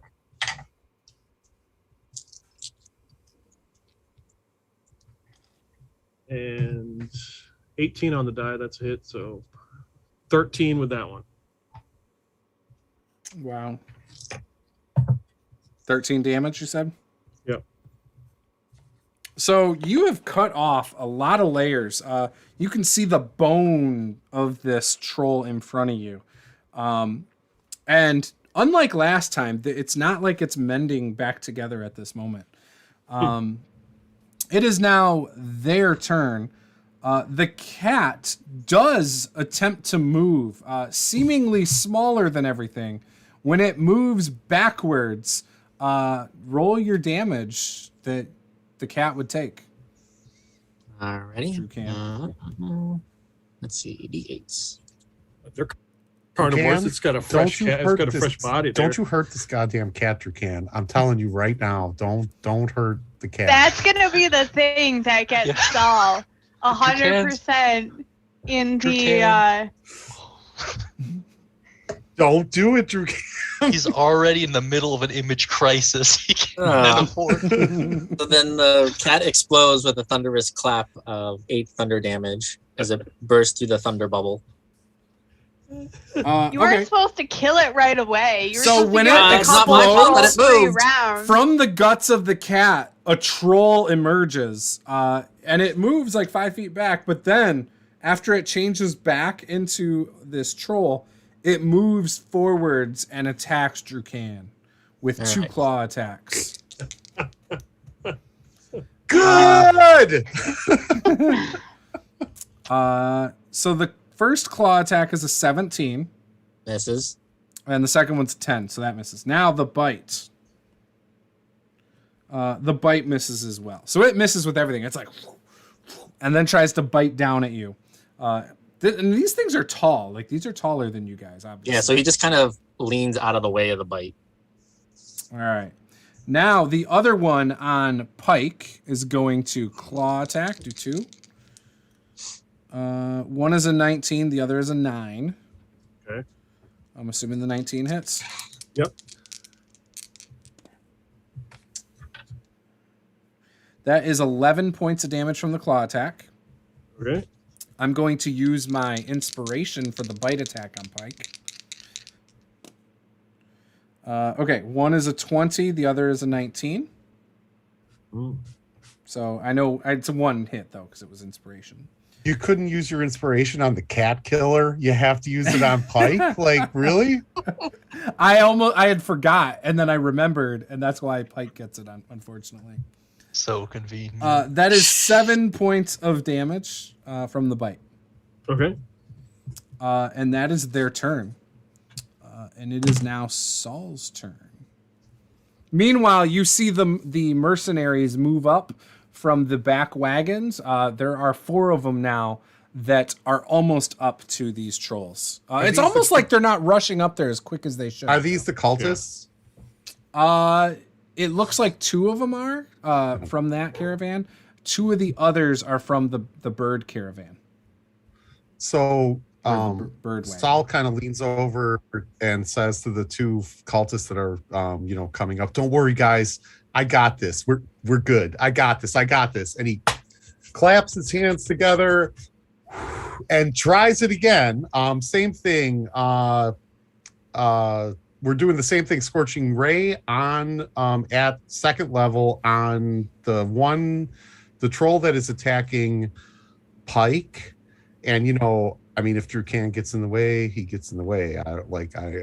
I'm just gonna start casting, and wherever these sprays land, here we go. First one is a 16 to hit. Hits. Okay, and that is going to be 9 points of fire damage. Second one, and this is on the one that's on Pike. This is the one that's on Pike. Second one is a 19 to hit. That hits. And that is 11 points of fire damage. So this troll drops that is attacking him. Okay. Yeah. So with the second Scorching Ray, and Saul sees like sort of the troll drop, he looks at Drucan, looks at the troll, looks at Drucan, and casts at the troll. So third ray is a 14 to hit. Nope. Okay. Misses. It whizzes by one of the cultist mercenaries. Actually, I think it whizzed by Drucan's head, but yeah, for sure. It was a miss, though. Yeah. All right. Speaking of which, it is now Annabelle's turn. So Annabelle, not missing a beat, is going to say out loud, "Oh my God, did anyone else see Drucan turn that cat into a troll?" And then loose an arrow at... Once again, does the same thing that Saul does, like holding it back. Ultimately looses it at the troll. Okay. And I hate all this clicking back and forth. Ooh, that is not a good roll. That is a 13 to hit. Okay. That will not hit. Okay, and then misses. And then bonus action hide, I guess. Okay. You can do that. Drew Cann. Drucan's gonna pull out a chili pepper and tuck it into the back of his mouth and start chewing on it. And at third level, gonna use Dragon's Breath as his action. It needs to make a dex save of DC 16 as he breathes fire and roars at it. Okay. All right. I failed. I have a 4. Yeah, it's 13 fire damage in the face. Okay. So it takes it. And we're at the top with Saphira. You see Drucan breathing fire on this thing right now. All right. So how tall are these things? They're like 12 feet tall. Okay. You might be able to stab it in the toe. Yeah. I'm thinking. Okay. So Go for the Achilles. Saphira is going to grow some quite long claws, and she's gonna try and attack it. But before she does that, she'd like to use these claws to try and climb up it so that she can attack it, like claw at its face. Okay.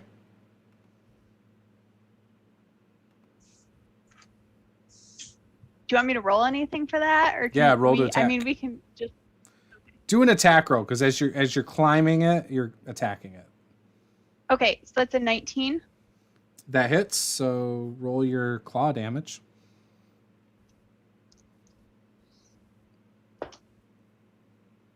That is 17 points of acid damage. Wow. Yeah, so you attack this thing, you climb up it, you said, right? Mm-hmm. You're perched wherever you want to be, and it is hurting. So I'm like right on its shoulders, like it was giving me like a ride or something like that. So I'm specifically trying to go for like its eyes and its face. It is Pike's turn. All right, I would assume this is within striking range. Yeah, you can move and attack it. Okay, so I see Saphira like climbing this thing, attacking its face, and I'm going for the knees. Okay. That's going to be a miss. 12. No good. And even less. So yeah, no. All right, so Pike swings and misses. It is his turn. He is going to, now that Saphira's on him, he is going to try and claw you off because you seem like the biggest threat at the moment. That is going to be a 16 and a 23. The 23 hits. Okay. So the claw does 10 points of damage. He is going to try to bite Drew Cann. I'm going to use my last inspiration, which I got to fix my graphic. Oh, yes, I crit. All right, so that is... Sorry, Martin, I wasn't expecting. That is only 15 points because it's the bite and not the claw. So you take 15 piercing damage. And I am out of villain points, so if somebody wants to, support the channel and help me get some more crits in, I would appreciate that. And it is now Saul's turn. And this troll, none of the wounds are seeming to mend themselves. Okay. Man, I really just wanted to fireball both of them, but I'm not gonna do that. I will fireball everybody except for you and Annabelle. That's what I know, right? Like, but I'm not gonna do this. So, come on, Krank needs more minions. Out of character question, right?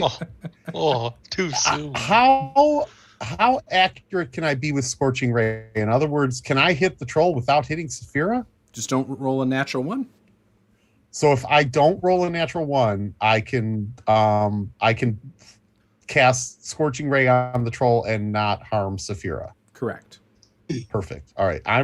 Saphira, just try to duck. Hold on. And I'm gonna cast Scorching Ray. This will be my last second level slot. And Here we go. Oh, by the way, give me 2 wild magic surges because we forgot. I literally just rolled a nat 1. You know what? Look Bill, in the I was chat. just gonna say, I love how far Saul and Saphira have come that you don't want to kill me. Drew Cann's public enemy number 1 now. I mean, I know. I could totally see the thing diverting and hitting him in the back of the head. Technically, it's an 8 though, because it's +7. But it was a nat 1. It's a Saphira special. Okay. So hold on. 11 points of fire damage. Oh my god! As Sal, like, literally, he sees it happen. He's like, "Oh my god, I'm so sorry." But with his other hand, I mean, I gotta do it now. I'm committed. So, So that 11 points hit Saphira. Yep. Yeah. Okay. So But I still have 2 more rays you might get. So the second one is 22. That so hits. that's not a nat 1. That should hit the troll, right? Yep. So that's going to be... I mean, are you sure you don't want to hit Saphira again? She might 9 be kind points of 9 points of fire damage to the troll, and then there's one last ray. Just duck. 13. That's going to be a miss, right? Miss. Yep. Yeah. Okay. All right. if looks could kill, Saphira looks up for just a second from clawing the troll's eyes out and makes a direct eye contact with Saul, and is like, you know, she's kind of like, I'm coming for you next after this. Saul yells out, "At least the damage won't heal now." I mean, we all know that Saul's the victim here, right? Yeah, like, he tried his best. It was I really did. unknown forces that acted against him. That is the. I need like, 2 wild magic surges, though, Saul. Oh, okay. That is the only. Yep, that is the only one natural one that I rolled all day. So, first surge Is a 19. I'm good. Second surge is a 7. I'm good. So still no, like the nat 1 basically went to hit you, Saphira. I'm sorry. I really didn't mean that. I honestly didn't mean it. If anything, I meant to hit Drew Cann, not you, Saphira. You're nice to kitties, so like it's fine. Like, yeah. It is now Annabelle's turn.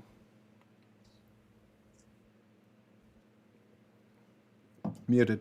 There we go. Annabelle's gonna do what Annabelle does best and take a shot at that troll. She rolled a lot better this time, so that's a 21 to hit. Hits.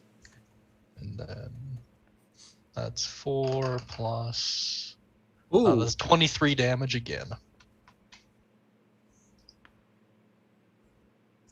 Okay. And then bonus action hide. So you hit this thing in its neck, and it barely misses Saphira's leg that's right next to it. And her squeezing with her legs to stay on after being hit with a Scorching Ray, this troll pulls the arrow out, and this black ichorish blood just starts squirting out like a water fountain. It gets all over Saphira's leg, by the way. And it's now Drew Cann's turn. In fact, the ichor is dripping right in front of you, Drew Cann. Drew Cann is going to look away from the face of the troll where Saphira is currently mauling and look down at its lower half and blast its legs with the next fire breath. Okay. And it's a dex save? Yep, DC 16. I rolled a nat 1, so roll whatever the damage is times 2. Okay. So let's see, that's 14 and 11. So that is 25. He like burns the flesh off of its legs. The legs disintegrate into just ooze, and you guys see him just go straight to the ground. Saphira lands on her feet above the troll, and it's calm, and you hear the rushing river. And then the mercenaries come up that were in the back and start stabbing the troll on the ground, the upper half that's still there. Drew Good job, guys. You're doing a good job. That's fantastic. Drew Cann's gonna like shoot him away. Wait. I got more of this. And he's gonna try to shoot him away so he can just keep blasting the corpse with the fire breath. Okay. Yeah, Awesome. You melt the rest of it. Yep. I turned both of them into piles of ash. Beautiful. All right. Saphira is going to look around at Drew Cann and Pike and see how badly injured they are. Not badly. Oh, definitely bloodied.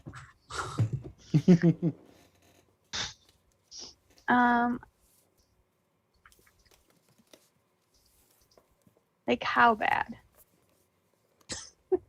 Like A lot of bad.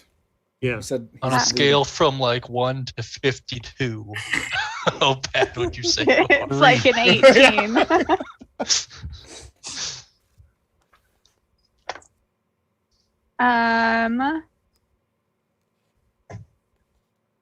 How about 19 points? That helps. Drew Cann's gonna walk over and cast Cure Wounds at 3rd level on him. Sal is going to yell over to Saphira because I'm sure like she's all singed and her face is kind of red and like, you know, burnt and that's a really good color for you. You needed you needed a tan anyway. It looking good. Oh, salt in the wound. And that's another 18 hit points for Pike. Okay. Yeah, I'm just about full, so that's good.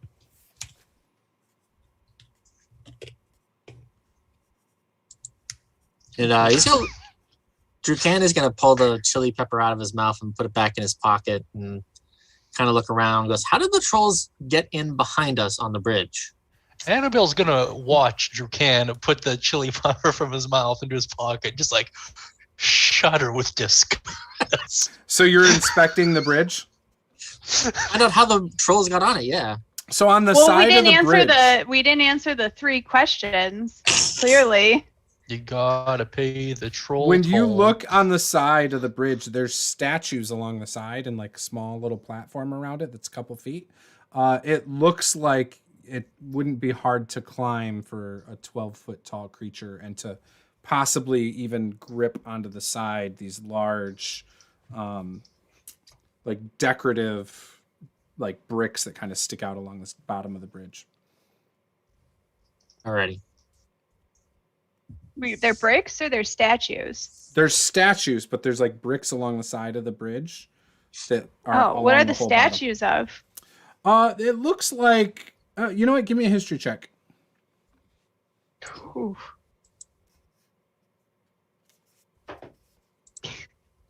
Three. Humans, it looks like. Maybe you can't tell. You can't even tell if they're humans, but they're humanoids. They people in armor. Seems like a stupid place for statues. Just saying. Or are we all just gonna ignore the fact that Cann killed a cat? Oh no. The used to be a the troll merchants in the back are before. like It was a the merchants or not the merchants. I keep calling them that. The mercenaries that stabbed the troll before Cann started doing it. They've run up to the other wagons that are off on the side of the road and already looking for stuff in them. Oh, Oh shit! Right. Oh, the perfume wagons person. Saul makes a underneath. beeline. Yeah, right, for sure. Give me a straight dex check, Saul, to see if you get there before them. I just rolled my second nat 1 of the night. That's a 3. Saul goes to run and slips, and there's nothing near him. He just like trips over his own feet and kind of smacks and chips a tooth, taking 1 point of damage. No, don't Does he do still that have to me. inspiration? Does he Like, have no, don't. inspiration? You can give Yeah. me 5 points It's a of damage. front Don't one. chip One of my the front tooth. teeth is chipped in half. Oh, you're a evil DM. It, All it right, almost okay. it almost whistles when he talks. So Wow. Saul looks Wow. up and looks around at everybody, and he's like, "I was just so upset by the killing of the cat." God, the chance is gonna fall over. I feel like You're an evil DM, man. Like, I feel like it would Your be cape of more, billowing looks pretty cool though. way to Well, go the- after my vanity. It's billowing as he's laying It on the is. ground. It I is. feel like it would be more thematically applicable if Saul actually tripped over the cloak of billowing. Oh yeah, that's what it was. That's what it was. It started to billow, and as it did, it swept his foot out from under him because he turned. Yeah. He turned into the billow, and that it totally swept the leg, Karate Kid style, Cobra Kai The style.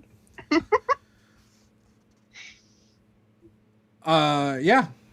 And as you do this, Saul, and you're laying there with your chipped tooth and just a little bit of blood, one of the mercenaries is like, "Oh, look, I got a nice signet ring," and holds it up. And the other one opens something. He's like, "Look, check out this hat!" And the hat has a really large feather. It almost is like a pimp hat. There's so many cool things in here. Guys, wait. Whole thumb for me. Are you going to continue to go over there? Yes. So that hat, Saul, that hat looks really awesome. You love this hat. Like, there's something about this guy that now, like, you've talked to this guy. This is one that you've been trying to talk to. He is hanging out with the cultists. And you feel like he's so much more interesting now that he's wearing this hat. Give me a perception or an investigation check as you dig into the back of this busted up wagon. Or As you're like going through stuff, you see the guy next to you who's like probably 3 feet away. He finds this little box and he opens it, and you see like this gold ring with diamonds all over it, like shiny, pristine diamonds. It looks like it's a dwarven ring with these diamonds in it. And he puts it on for a second, and you just like your eyes are glued. You know that thing's worth thousands of gold. And then he's like, oh, this is going to make a great treasure for this. And then he takes it off and puts it back in the box and starts walking away. And yeah. Annabelle. Annabelle's going to come over to dutifully to Saul. Help Uncle Saul search through the wagons. Oh, okay. By the way, that guy over there has a really nice hat and a really, really nice ring that he just put into his pocket. Those are two different guys, by the way. Oh, well, both of those guys have really nice things. It would be a shame if someone were to, I don't know, pickpocket them or take anything from them. So I'm going to start looking through the stuff. You just watch those guys and make sure that nobody does anything like that. Annabelle's going to look at them, be like, they look like a couple of suckers. And then try and use her mage hand to pickpocket the one with the chest. Give me a dex at disadvantage. Or a sleight of hand? Sure, at disadvantage. Okay, fair enough. Because he's like holding it. He's aware, like it's not in his pocket. Yeah, for some reason. So 13 or... Sorry, D&D Beyond's being really slow right now. Come on. Roll. 13. All of a sudden, this guy stops and he looks back at you and calls you, like points right at you, Annabelle. He knows, like you have this evil grin on your face, like you're doing something that you're not supposed to. And he says, "That fucking thief." Clearly, wait a minute. Clearly you're mistaken. My charge is not a thief. He's gonna yell, "That's why I punched her." I've been listening to you guys for days. Bicker between you. I've seen her do all these little tricks and fuck with him over there. I know by now because it's not very subtle. When we were back at the inn and you were outside and doing the crap with the stone, I saw the stone. Well, you just did a really weird, like... Yeah, my internet sucked all night. It's like glitchy on I just love the idea of Drew Cann taking any opportunity he can to like salvage his reputation. Annabelle's gonna be like, this is all just a misunderstanding, and then she's gonna cast a charm person on him. As he says that, though, that's exactly what Sal was doing. Yeah, right. As he says that, though, the one with the crazy hat does swing his sword at Annabelle. Oh my goodness. I got a crit and I got a 19. Ooh. All right, so the crit is 8. That is 15 points of slashing damage. And then that's the 19 a lot of damage. And that is an additional 9 points of slashing damage. Well, this is just uncalled for. Yeah, even Drew Cann is like, whoa. You don't use a weapon on a child. Okay, but Annabelle's got this. Filthy thief! Annabelle's got this. So Annabelle is gonna really ham it up, start crying and everything. Sorry, I'm just trying to find where this is. Where is our background abilities? Oh, there it is. So Annabelle's gonna really dull it up, get her eyes all teary, manifest all the bruises, all the things she does. And then she's gonna run up to the caravan and, using Heart of Darkness, plea her case that these two men not only assaulted her, but stole from her and Saul their rightful treasures.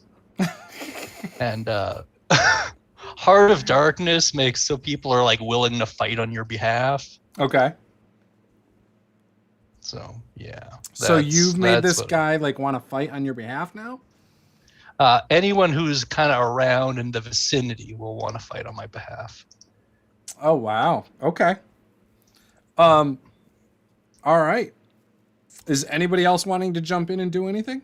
Yeah, Sal is right there. Sal is casting Charm Person on not the guard that attacked Annabelle, but the other guard.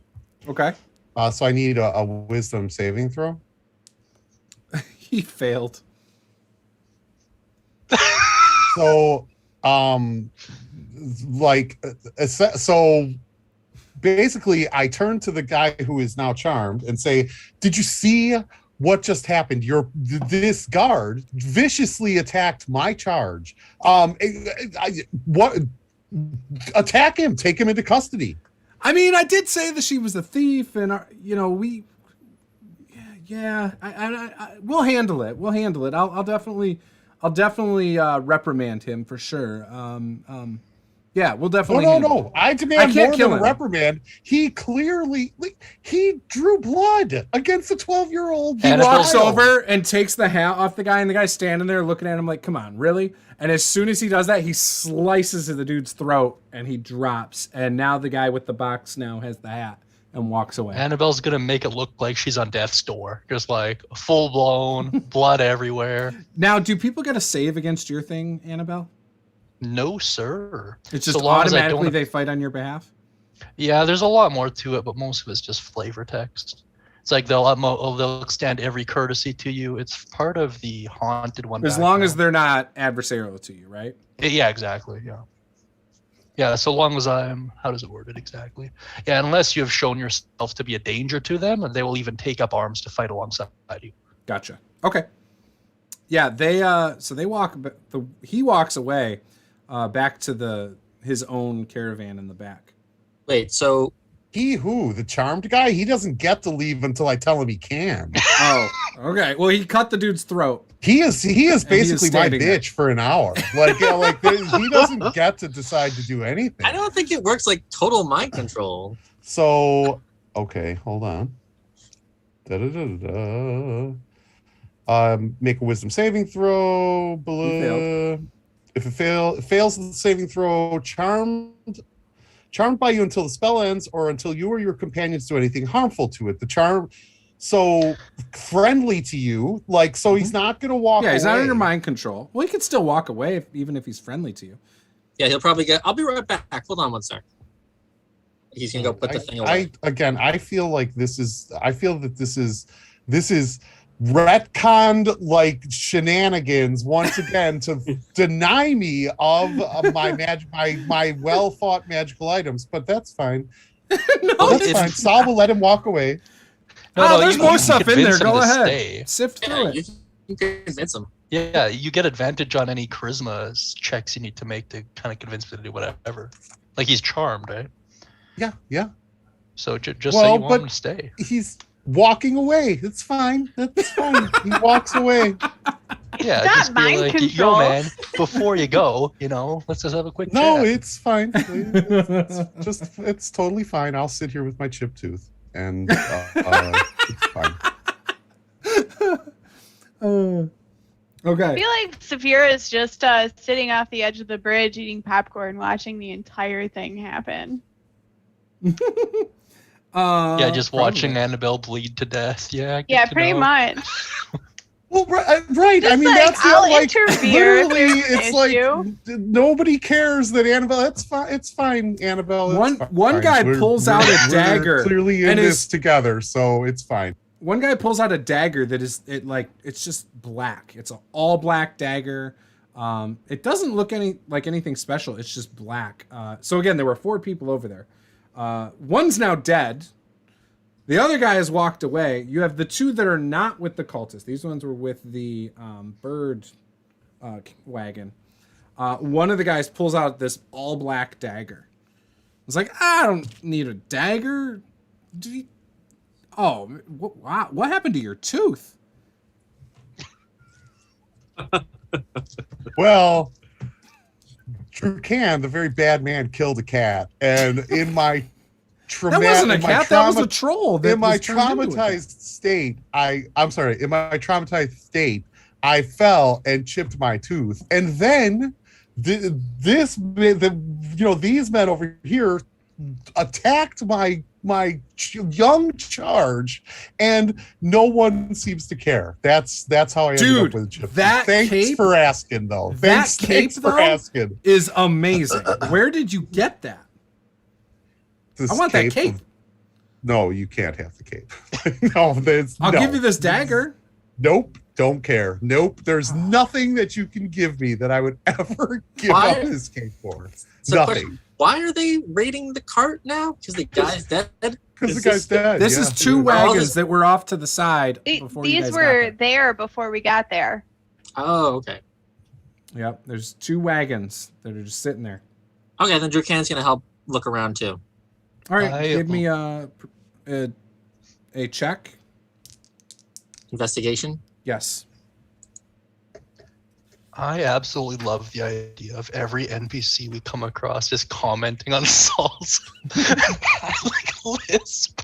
Yeah, I'm pretty much I've resigned myself to it at this point. Yeah, for sure. The only charismatic thing he's got going for him is the cloak of billowing. It's all I got. It's all I got left. It's fine. It's all good. Drew Cann got an 8, so he kind of just glances over everything. Okay. Yeah, you don't really see anything that looks interesting to you. Bunch of broken crates. Is the dwarf's body in a separate place, right? Or is it by that? Both halves it's are on the in ground next pieces. to you. Yeah. Right. Yeah, it's in 2 halves. So I look over the edge of the bridge. How is there a way to egress down there to the river? It's probably like 10 feet down. You could slide down one of the columns though. Okay. I'd like to collect the body of the dwarf. Okay. To bring him to the river to send him on his way. Oh yeah. Well, hold on, Pike. Dwarves like to be buried in like temples and stuff, not in the river. How do you know that? Because I've. How do you know what this dwarf wanted? I don't, but I'm just saying dwarves in general usually prefer to be buried properly at a temple. But what if that's not what he wanted? I can't talk to the corpse. Can you? I don't know. Are you going to cart him to a you temple? could talk to it. It might not talk back. I don't know. That last corpse at the city did a fair amount of talking. Speaking of nobody that, listened. Speaking of that, Saul will bend, take a knee in front of Annabelle and make sure she's okay. Annabelle, are you okay, sweetie? I know that this has been very traumatic. And he will give her a potion of healing because nobody seems to care. So, Ran away. I can't it's heal her. okay, sweetie. It's gonna be fine. It's all good. Uncle Saul's got you. She didn't get hurt that bad, did she? Well, I mean, it was pretty. By the sword slashes now. Yeah, pretty nasty. It was a crit. It was like right across the side of her throat. I mean, any more in the front, and she might be dead right now. It came pretty closer than it should have, for sure. Annabelle's going to sit up and just be like, wow, Saul, it really is us against the world. I know, baby, I know, but it's okay. I won't let the bad men hurt you. I'm starting to think Saul and Annabelle really believe the bullshit they're spewing. Saul 100%, no, 100%. Saul believes that Annabelle is his charge. It's his adopted kid, like for sure, 100%. He has taken her under his wing. Yes, it's so in character, and what it totally is, right? Because like it's narcissistic. That somebody who like idolizes him and looks up to him. Of course he loves Annabelle, and Saul is going to be completely heartbroken when Annabelle eventually breaks character. And yeah, but we're not talking about that right now. So I just can't get over the fact that all these speeches and everything Saul said is being said with like a Mike Tyson lisp. Yeah, so I really do. I now have to adopt an accent going forward. So thanks, seriously. Juice. Yeah, that does make it better. It makes it all worth it. Whoever said Nat ones can't make the game great. Oh, just man. recontextualized a whole character by tripping. Failing with style. I am going to search the dwarf's body, what's left, if there's any last requests. You find a coin purse. Okay, that's obviously not a last request, so I put that to the side. Who cares? You do find a letter. Okay, can I actually read it? What's your intelligence? Give me just an intelligence roll. Pretty sure that's no, that's a pass. Hit the number. All right. So this is a letter that was probably written in the last few days because it references the murder that happened and how people aren't sure who murdered the mercenary. And he clearly You mean the guy that Drew Cann killed? Yeah, and there's rumors that it's somebody in the caravan, but nobody knows. There's this creepy girl in the caravan. It could have been her because she was trying to frame a dude with a rock, and it could have been that guy because he was actually found at the wagon where the dead body was, but his sword didn't have any blood on it. And he seemed pretty truthful and honorable, but at the same time, like all evidence based on circumstance points to him. And, all this stuff. And it's written to his brother, Sal.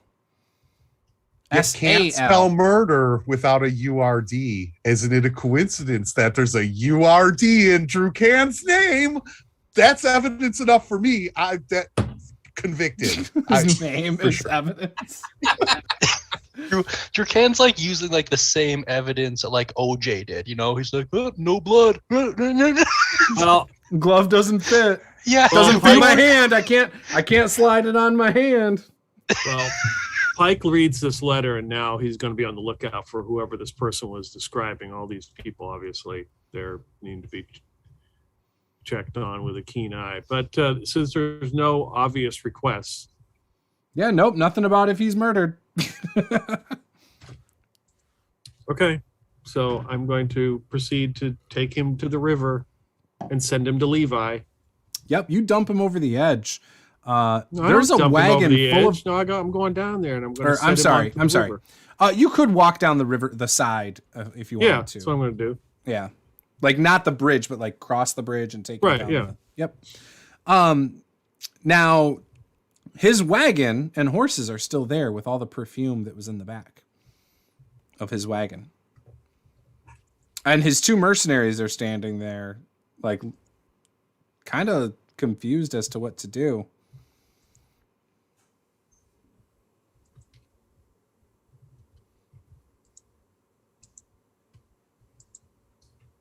One of them kind of looks at you, Pike, and says, "Can I have that coin purse?" Sure, I don't want it. He opens it and gives half of it to the other guy and says, "I guess this wagon's ours now." And they both hop on.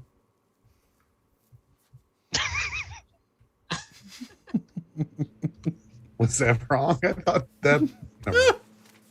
No, you're good. This has quite possibly been the worst day our party has ever experienced, outside of when Krank left.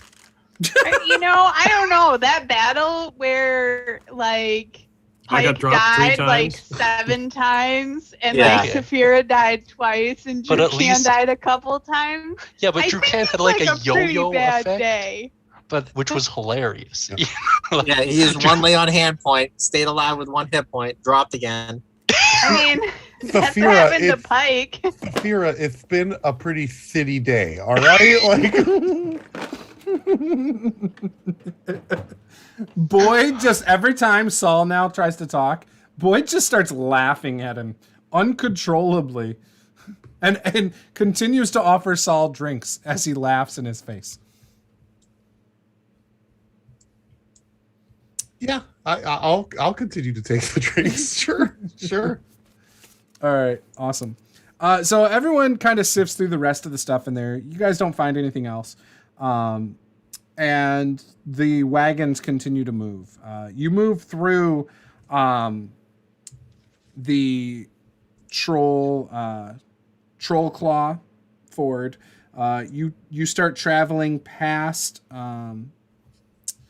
Troll Bark or the Troll Hills and through like just east of the Troll Bark Forest.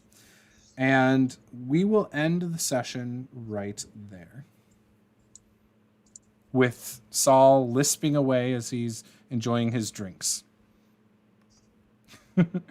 Once again, guys, thank you for watching. If this is your first time, smash that subscribe button. Give us a like.